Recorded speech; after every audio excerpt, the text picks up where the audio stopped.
All right, WMC, this is the video to find our two mini winners for the winner's choice number 5. So we'll check the time, April 29th at 3:05 p.m. We're going to go over to the mini and type live. We have April 29th at 3:05 p.m. Making sure this is the mini here. Okay. Again, April 29th at 3:05 p.m.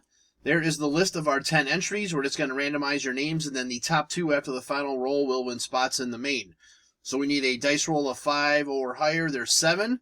All right, 7 times. Here we go. Good luck. 1, 2, 3, 4, 5, 6, last and final. Here we go. Good luck. It is Aaron and Zach.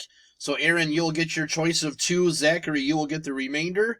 There is our verification code, our timestamp, once again, April 29th, 3:06 p.m. That's it, guys. Thanks.